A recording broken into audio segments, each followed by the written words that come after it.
After officially dividing the house, my daughter threw me on a mattress on the laundry room floor. Better than nothing, right? What she didn't know was that I had already transferred all my assets during my lifetime, and that property was no longer mine. I'm glad to have you here. Follow my story until the end and comment the city you're watching from so I can see how far my story has reached. After officially dividing the house, my daughter threw me onto a mattress on the laundry room floor. Better than nothing, right? What she didn't know was that I had already transferred all my assets during my lifetime, and that property was no longer mine. I stared at the cold cement floor beneath the thin mattress, my arthritic fingers clutching the single blanket Emily had tossed at me. The washing machine's persistent drip echoed in the small space, a mocking reminder of how far I had fallen in my daughter's eyes. 73 years of life. And this is what it had come to, sleeping next to detergent bottles and forgotten lint. "Mom, you should be grateful," Emily had said earlier, her voice dripping with that false sweetness I'd grown to recognize over the years.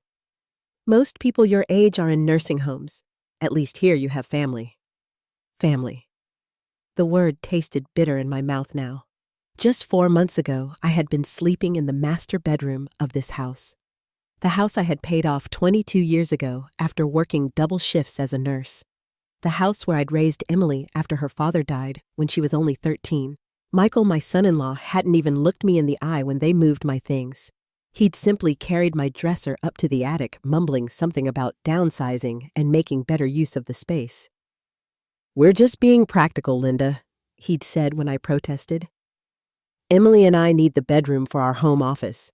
Now that we're both working remotely, you hardly need all that space anyway." I heard them now laughing upstairs, the sound of glasses clinking. They were celebrating something. Through the thin walls, I could make out Emily's voice. "To our new home office." I pulled myself up with effort, my knees protesting as I made my way to the small window. Outside the maple tree I'd planted when Emily was born, swayed gently in the evening breeze. I remembered how she used to swing from its branches, how I'd push her for hours until my arms ached. "Higher, Mommy, higher," she would squeal, her laughter pure and innocent. Where had that little girl gone? When had she transformed into this cold woman who could banish her own mother to sleep among the dirty laundry? I thought back to last Christmas when Michael had first brought up the idea of rearranging the living situation. "You know, Linda," he'd said, swirling his expensive bourbon purchased with my money, of course, "this house is really too big for just one person to maintain. Emily and I could help you manage it if we moved in." I should have seen it then, the gleam in his eye, the way Emily nodded too eagerly. But I'd been lonely since my sister passed, and the thought of having my daughter and grandson Ethan under my roof had seemed like a blessing. What a fool I'd been. First they'd taken over the garage for their cars. Then the spare bedroom became Michael's study. Soon they were redecorating the living room without even consulting me. And now, 4 months after moving in, they'd claimed my bedroom too. Tomorrow, I knew they would suggest I sign some papers. Michael was always bringing papers for me to sign. "Just routine stuff, Linda," he'd say. "Trust me, I'm looking out for your interests." What they didn't know, what they couldn't possibly suspect, was that I had been watching them too. I had seen the way they inventoried my possessions when they thought I was napping. I had overheard their late-night conversations about my assets and how they could secure their future, and I had acted accordingly. My phone buzzed quietly beneath my pillow, my secret lifeline that Emily didn't know about. Carol's text read, "Everything's set for Friday. Hang in there, Linda." I smiled for the first time that day. Let them celebrate tonight. Let them think they've won. They had no idea what was coming. As I settled back onto the thin mattress, listening to the sounds of their laughter above me, I closed my eyes and held tight to the truth that would soon shatter their world. This house, the center of their greedy plans, was already beyond their reach, and soon they would discover just how thoroughly I had outsmarted them. The washing machine dripped steadily in the darkness. Drip, drip. Like a clock counting down to the moment when everything would change. I had always believed that motherhood meant sacrifice.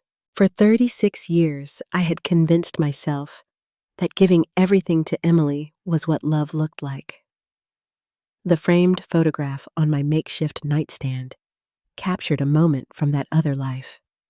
Emily at her college graduation, her arms slung carelessly around my shoulders.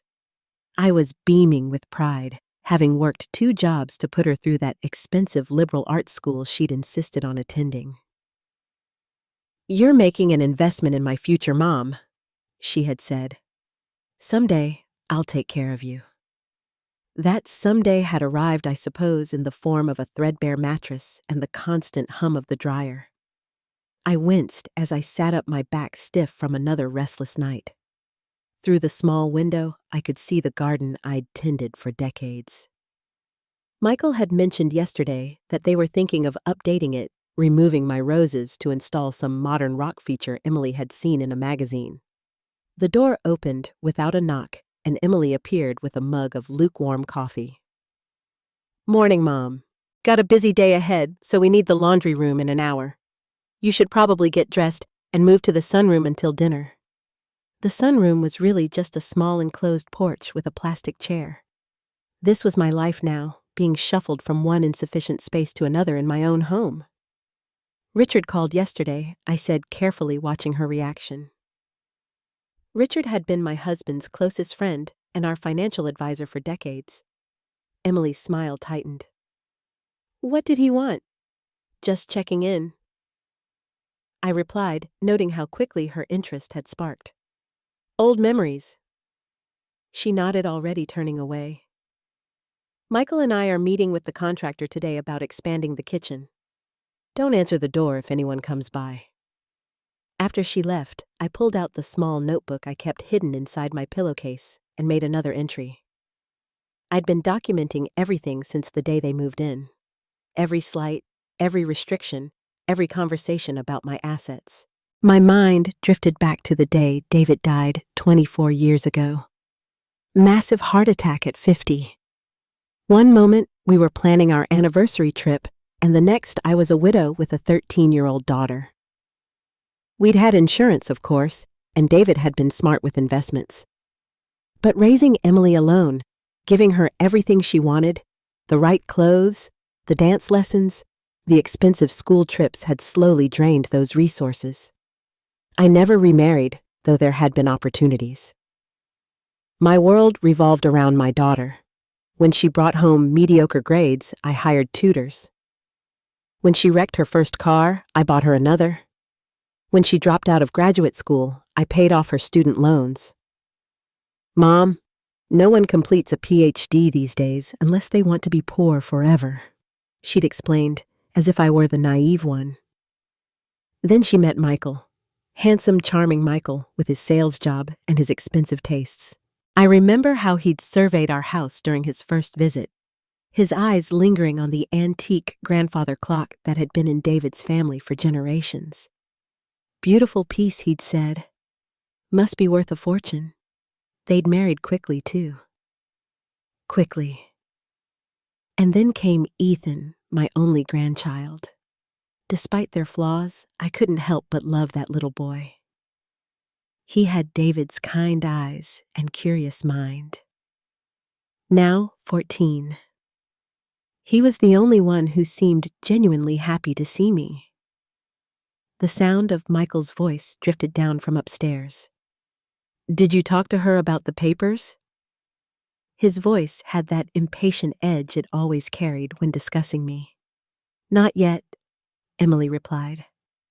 "Let's wait until after the kitchen renovation is approved. No need to upset her yet." I smiled grimly. If only they knew about the meetings I'd been having while they were at work.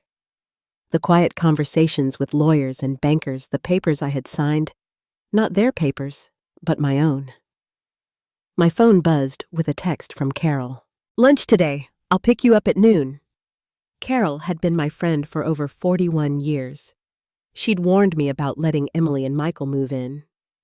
"They're vultures," Linda, she'd said bluntly. They'll pick you clean and toss you aside. I defended them then. Now I was grateful for her foresight and help. I typed back, "Yes, need to get documents from safe deposit box." The sound of Ethan's footsteps on the stairs made me quickly pocket my phone. He appeared in the doorway, his lanky teenage frame filling the space differently than his mother's had. "Morning, Grandma," he said, his voice cracking slightly. "Dad said I should help you move to the sunroom." Unlike his parents, Ethan's eyes held genuine concern. He lowered his voice. "I brought you something." From his pocket, he pulled a small MP3 player and earbuds. "It has all those old songs you like. I downloaded them for you." Tears prickled my eyes as I took the small gift. "Thank you, sweetheart." Ethan glanced nervously over his shoulder before whispering, "I don't like how they're treating you, Grandma. It's not right." I squeezed his hand. "Everything will be all right. Sometimes life takes unexpected turns." He nodded, helping me gather my meager belongings to relocate for the day. As we walked slowly to the sunroom, I realized that there would be collateral damage. When my plan came to fruition, Ethan would be caught in the middle of the storm my guy was about to unleash. But perhaps that was necessary too. He needed to learn that there were consequences for cruelty, a lesson his parents had clearly failed to teach him. From the sunroom window, I watched as Michael measured the garden. No doubt, planning its destruction, Emily stood beside him, nodding enthusiastically. They thought they were designing their future. They had no idea they were standing on quicksand. My phone buzzed again. "Carol, everything in place. Friday will change everything. 3 more days." I could endure the laundry room, the sunroom, the condescension for just 3 more days. Days in the Thompson household had developed a predictable rhythm of humiliation. This morning, like every morning, Emily rapped sharply on the laundry room door. "Mom, we need to do laundry. You'll have to move to the sunroom now." I carefully folded my nightgown and placed it in the small plastic bin that now contained my entire wardrobe. 3 dresses, 2 pairs of slacks, 5 blouses, undergarments, all that remained after Emily had organized my closet, donating most of my clothes to charity without asking. "Such a waste to keep. All these things you never wear," she'd explained when I discovered what she'd done. My favorite blue dress, the one David had loved, gone without a trace. As I made my slow way to the sunroom, I heard Michael on the phone in the kitchen.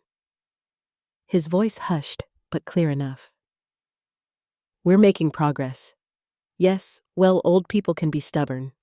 Don't worry, she'll sign. Emily knows how to handle her mother." I paused, my heart pounding. I knew they were anxious to get my signature on something. But what exactly? The house was already in my name alone. What more could they want? The answer came that afternoon when Emily entered the sunroom, carrying a sheath of papers, Michael hovering in the doorway behind her. "Mom," she began, her voice carrying that artificial brightness I'd grown to dread. "We've been thinking about your future, about making sure you're taken care of properly." I placed my book down carefully. "Oh, you know how much we love having you here," she continued, not meeting my eyes. "But caring for an aging parent is challenging." Michael stepped forward. "What Emily is trying to say, Linda, is that we're concerned about your well-being. We've looked into some very nice assisted living communities." The papers landed on my lap. Glossy brochures showing smiling elderly people playing cards and doing water aerobics. Places that cost thousands of dollars a month. Money they knew I had in savings. "This is the best solution for everyone." Emily added, "You'll have proper care and will have peace of mind knowing you're safe." I paged through the brochures silently, noting the names of places I'd never heard of, all at least 3.5 hours away from my home, my friends, my doctor, my grandson. "And how would this be paid for?" I asked, though I already knew the answer. Michael cleared his throat. Well, that's the other thing we wanted to discuss. He pulled out another document from behind the brochures. We've drafted a power of attorney for your finances. It's just a precaution, of course. As you get older, managing money becomes difficult. I almost laughed. I'd been balancing my checkbook and paying my bills on time since before Emily was born. Meanwhile, my daughter and her husband were constantly refinancing their house to pay off credit card debt. I'll need to think about this, I said, setting the papers aside. Emily's smile faltered. What's there to think about?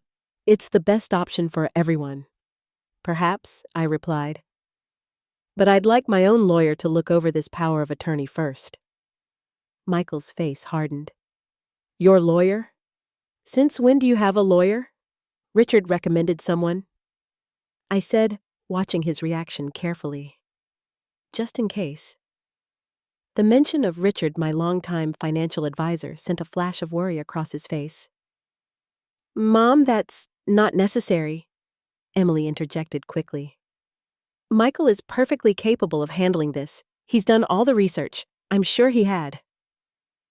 Nevertheless, I said, I'll need time. They exchanged glances loaded with frustration before Emily nodded stiffly. Fine, but don't take too long. We've already put down a deposit to hold your spot. After they left, I pulled out my secret phone and texted Carol. They're making their move. Power of attorney and assisted living. Her response came quickly. Not surprised. Still on for tomorrow. Lawyer will meet us at my place. Yes, I typed back. They're getting impatient. That evening, as I sat at the dinner table now relegated to the far end, away from the adult conversation, I watched Emily and Michael exchange meaningful glances. They'd been whispering all afternoon, clearly frustrated by my reluctance to immediately sign away my autonomy. Ethan seemed to sense the tension, pushing his food around his plate quietly. Grandma, he said suddenly, can you help me with my history project this weekend? It's about the 1960s, and I thought maybe you could tell me what it was really like. Before I could answer, Emily cut in. Ethan, Grandma might not be here this weekend. We're looking into some new living arrangements for her. Ethan's fork clattered against his plate. What? Why can't she stay here? It's complicated sport, Michael replied. Grandma needs special care now. No, she doesn't, Ethan protested. She takes care of herself just fine. She even helped me with my math last week when you were too busy. Emily shot me an accusatory look, as if I deliberately turned her son against her. That's enough, Ethan. This is an adult decision. After dinner, as I made my way back to the laundry room, I heard footsteps behind me. Ethan stood in the hallway, his young face troubled. They're trying to get rid of you, aren't they? He asked bluntly. I sighed, unsure how to protect him from the ugly truth. Your parents think they're doing what's best. It's about money, isn't it? His perception surprised me. I heard Dad talking on the phone about your assets and liquidating stuff. My chest tightened. So Michael was already planning to sell my possessions, family heirlooms, keepsakes, memories. Ethan, I said, carefully. Sometimes adults make decisions based on what they want, rather than what's right. But I want you to know something. I paused, hearing Emily's approaching footsteps. I'll be fine. I finished quickly, no matter what happens. As Emily rounded the corner, her eyes narrowed suspiciously at our private conversation. Ethan, homework, now she commanded, then turning to me. Mom, I don't want you filling his head with your complaints. He doesn't need to be involved in adult matters. After they left, I sat on my laundry room mattress and pulled out my notebook again, documenting the day's events in careful detail. Tomorrow would be crucial. Carol would pick me up for our lunch date, and I would finally set in motion the plan I'd been crafting for months. They thought I was just a helpless old woman they could push around, manipulate, and discard. They had no idea that I'd been watching them, anticipating their every move. As I turned out the light, I heard Michael and Emily arguing upstairs. "She's being difficult on purpose," Emily hissed. "We need that power of attorney before she talks to anyone else." Michael's response chilled me. "Don't worry. One way or another, we'll get her to sign." Carol's ancient Buick pulled up precisely. At noon, just as Emily and Michael were leaving for lunch with what Michael called potential investors, I'd heard enough of their whispered conversations to know they were desperately trying to secure funding for another of Michael's doomed business ventures. "Just be back by 3, Emily reminded me as she applied another coat of lipstick. "The contractor is coming to measure for the kitchen remodel, and you need to be out of the way." Out of the way, the phrase that had come to define my existence in my own home. "Of course, dear," I replied, the forced pleasantness in my voice making my jaw ache. As soon as their car disappeared down the street, I hurried as fast as my arthritic knees would allow to Carol's waiting vehicle. "My God, Linda!" Carol exclaimed as I settled into the passenger seat. "You look exhausted." Carol had never been one to sugarcoat things. After 46 years of friendship, we were well beyond platitudes. "Sleeping on a laundry room floor will do that to you," I responded dryly. Carol's hands tightened on the steering wheel as she pulled away from the curb. "I still can't believe they've done this to you after everything you've sacrificed for that girl. Belief is a luxury, Carol. I'm dealing with reality now." We drove in comfortable silence for a while, passing the familiar landmarks of the town where I'd spent most of my adult life, the elementary school, where Emily had once performed as the lead in the spring musical. The park where I'd pushed her on the swings every Sunday after church. The hospital where I'd worked night shifts to pay for her braces, her prom dresses, her first car. Carol parked not at a restaurant, but in front of a small, discreet office building on the edge of town. The sign read, "Miller Legal Services. Ready." Carol asked, her eyes concerned but encouraging. I nodded, gathering my purse and the folder of documents I'd been carefully collecting and hiding from Emily and Michael. Inside, Richard Miller was waiting for us. A distinguished black man in his 60s, with salt and pepper hair and kind eyes. He rose to greet me with a firm handshake. "Mrs. Thompson, I've been looking forward to meeting you in person. Your friend Carol has told me quite a bit about your situation." For the next hour, we reviewed everything. The trust I had secretly established 4 years ago, after first noticing Michael's too keen interest in my finances, the transfer of my house into that trust with specific provisions. The documentation of Emily and Michael's treatment of me since they moved in the power of attorney they were now pressuring me to sign. "Your foresight was remarkable," Richard commented, reviewing the trust documents. "Most people don't think to protect themselves until it's too late. I was a nurse for 36 years, Mr. Miller. I've seen how quickly families can turn when money and property are involved. I hoped Emily would be different, but I prepared for the possibility that she wouldn't be." He nodded, making notes on a legal pad. "And you're certain you want to proceed with this?" "They're planning to put me in a nursing home, Mr. Miller. 3.5 hours away from everything I know. They want access to my savings money I worked my entire life to accumulate, and they're doing this while sleeping in my bedroom and planning renovations to my kitchen." My voice remained steady, betraying none of the hurt and betrayal churning inside me. "Yes, I'm certain." "Very well." He turned to his computer, typing rapidly. "I'll have the final documents ready for your signature tomorrow. Then we can proceed with serving the formal notice on Friday, as planned." Carol squeezed my hand under the table. "What about Ethan?" she asked, knowing my concern for my grandson. Richard smiled gently. "The educational trust, Mrs. Thompson established for Ethan remains completely separate and protected. His college education is secure regardless of what happens with his parents." As we prepared to leave, Richard handed me a small device, a voice recorder, he explained. "Given what you've told me about their increasing pressure tactics, it might be wise to document any conversations about the power of attorney or your finances." Back in Carol's car, I felt lighter than I had in months. The plan was in motion. After years of watching, waiting, and quietly preparing, I was finally taking back control. "Want to get some real lunch before I take you back to prison?" Carol asked, only half joking. "Yes, but first, I need to make another stop."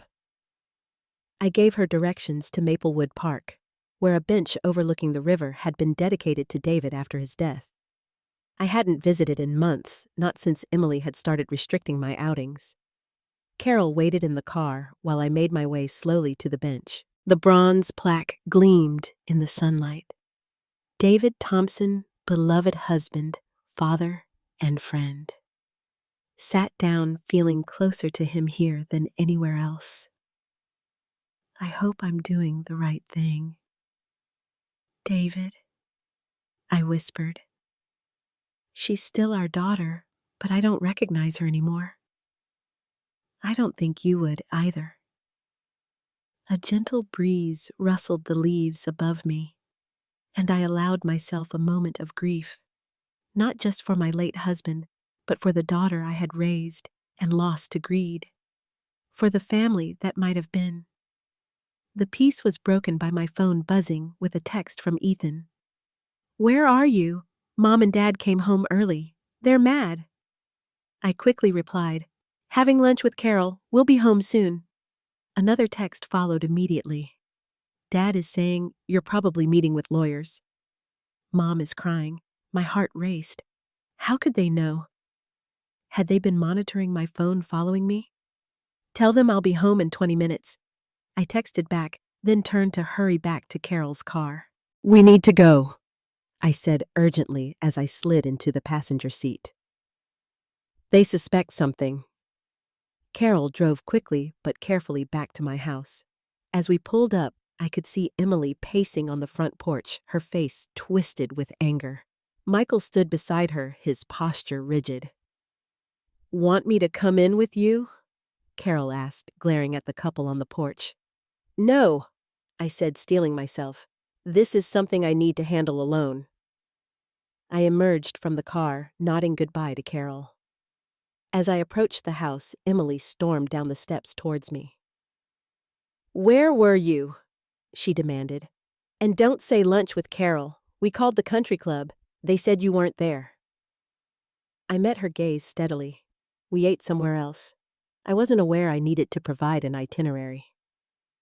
Michael stepped forward, his voice low and threatening. "Linda, if you're meeting with lawyers or financial advisors behind our backs, like you've been meeting with assisted living facilities behind mine," I countered, surprising myself with my boldness. They exchanged worried glances, clearly unsettled by my newfound confidence. "Mom," Emily said, her voice suddenly softer, calculated. "We're only trying to help you. You're getting older. You need support."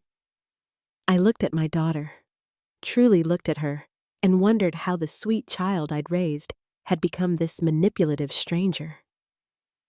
"I think I'd like to rest now," I said, simply, walking past them into the house. In the hallway, I spotted Ethan watching from the staircase, his eyes wide with concern. I gave him a reassuring smile. Back in my laundry room, I sat on the mattress and pulled out the voice recorder Richard had given me. I placed it carefully under my pillow, then took out my notebook to document this latest confrontation. 2 more days, I reminded myself. 2 more days until everything changed. Friday morning arrived with an unusual stillness. For the first time in weeks, I didn't dread opening my eyes to face another day of humiliation. Instead, I felt a peculiar calm, the kind that comes not from peace, but from certainty. Emily knocked on my door at the usual time, but instead of her typical impatient rap, her knuckles barely made contact with the wood. "Mom!" Her voice carried forced cheerfulness. "I made your favorite breakfast. Blueberry pancakes." I hadn't seen blueberry pancakes in this house since before they moved in. The sudden generosity could only mean one thing. Today was the day they planned to get my signature on that power of attorney. "I'll be right out," I called quickly, retrieving the voice recorder from beneath my pillow and slipping it into the pocket of my robe. In the kitchen, the scene was elaborately staged. The table was set with the good china, my good china, which had been packed away in boxes since they'd claimed the dining room needed updating.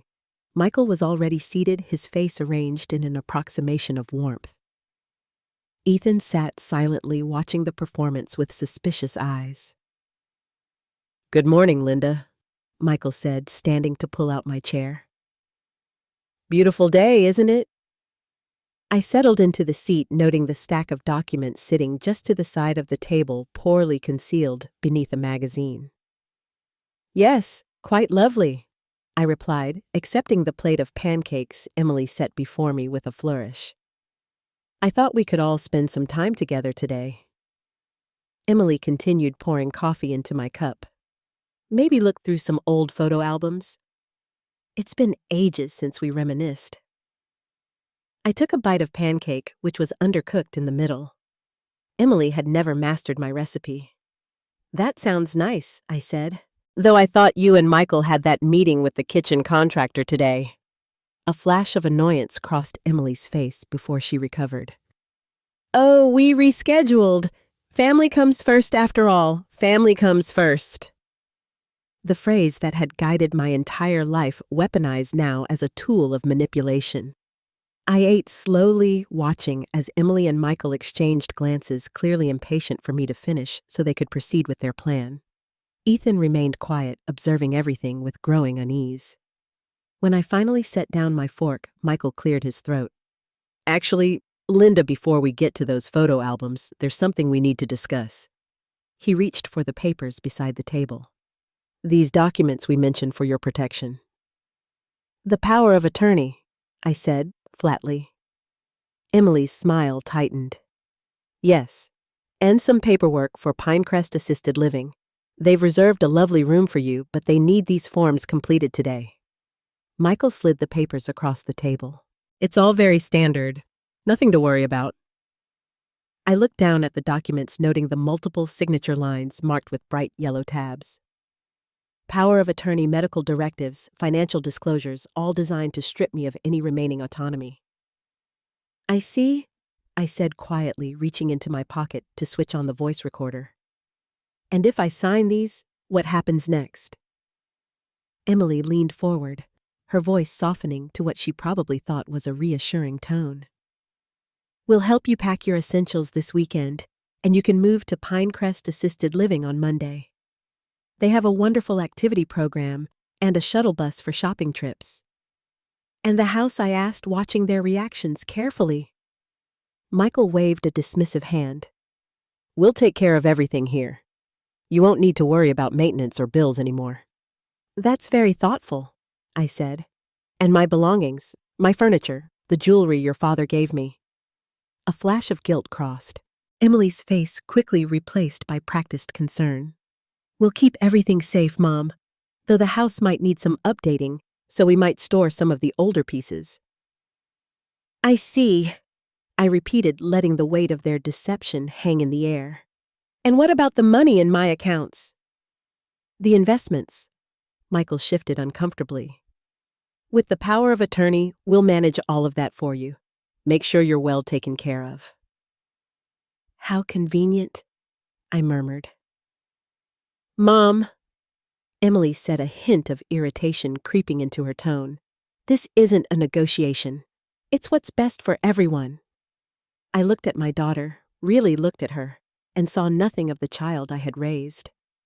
All the bedtime stories, the skinned knees I had bandaged, the tears I had wiped away, the sacrifices I had made, none of it had mattered. In the end, I was just an inconvenience to be managed, an asset to be liquidated. "Everyone?" I asked softly. "Or just you and Michael?" Emily's facade cracked. "For God's sake, Mom, we're trying to help you." "Why do you have to be so difficult?" "Because it's my life," I said. "My home, my money." Michael's face darkened. "Linda, be reasonable. You can't manage on your own anymore. You need us." I reached for the pen they had placed beside the documents, watching as their expressions shifted to relief. I uncapped it slowly, deliberately. You know, I said conversationally. It's interesting that you've already reserved a room at Pinecrest Assisted Living. That place costs nearly $5,500 month. Were you planning to pay for that out of my savings? Or were you expecting Medicare to cover it? Emily blinked, clearly thrown by the question. Well, your accounts, of course. You've always been so good at saving. And after my savings are depleted. What then? Michael interjected. We're not going to let that happen, Linda. I smiled, but there was no warmth in it. No, you wouldn't. Because once the money runs out, there would be no reason to maintain the pretense of caring for my welfare. Would there? Emily gasped. Mom, how could you say such a thing? Instead of answering, I set the pen down and reached into my other pocket, pulling out a business card. I think it's time we had an honest conversation. But first, I should introduce you to someone. The doorbell rang precisely on schedule. That would be Richard Miller, I said calmly. My attorney. The color drained from Michael's face. Your what? My attorney, I repeated, rising slowly from my chair. He's here to discuss the trust I established 4 years ago. The one that now owns this house and most of my other assets. Emily stood abruptly, her chair scraping against the floor. Trust. What trust? What are you talking about? I moved toward the door, feeling stronger with each step. Why don't we let him explain? As I opened the front door, I heard Michael muttering frantically to Emily behind me. Richard stood on the porch impeccably dressed in a tailored suit, a leather portfolio under his arm. Mrs. Thompson, he said with a respectful nod. Are you ready? I glanced back at my daughter and son-in-law, their faces frozen in confusion and dawning horror. Ethan watched from the kitchen doorway, eyes wide, but lips curved in a hint of a smile. Yes, Mr. Miller, I replied. I believe it's time for the truth to come out. The weeks following what Ethan now called the reckoning passed in a blur of activity. After Richard had outlined the terms of my trust, explaining in precise legal language that the house was no longer mine to sign away, that most of my assets were protected, and that Emily and Michael had exactly 31 days to vacate the property, I experienced a strange mixture of vindication and sorrow. Vindication because the look on their faces when they realized they had been outmaneuvered was something I would never forget. Sorrow because no mother should ever have to protect herself from her own child. I now sat on the balcony of my new apartment at Oakwood Retirement Community, watching a pair of cardinals build a nest in the oak tree outside. Not a nursing home, not a sterile, assisted living facility in some distant town, but a vibrant, independent living community, just 10 minutes from my old neighborhood. Carol sat across from me, her gardening hat tilted rakishly as she sipped her iced tea. So, she said, setting down her glass, have you heard from them? I shook my head. Not directly.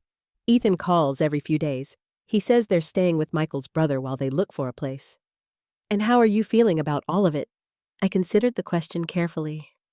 The initial shock and anger had faded, replaced by a measured acceptance. I did what I had to do, I said finally. I couldn't allow them to take everything I've worked for to ship me off somewhere to be forgotten. Carol nodded, understanding as always. She'd been the one to help me move, to arrange for the furniture I wanted to keep to make this new place feel like home. A knock at the door interrupted our conversation. Carol raised an eyebrow. Expecting company. Just Ethan? I said, rising to answer it. He mentioned he might stop by. But when I opened the door, it wasn't just Ethan standing there.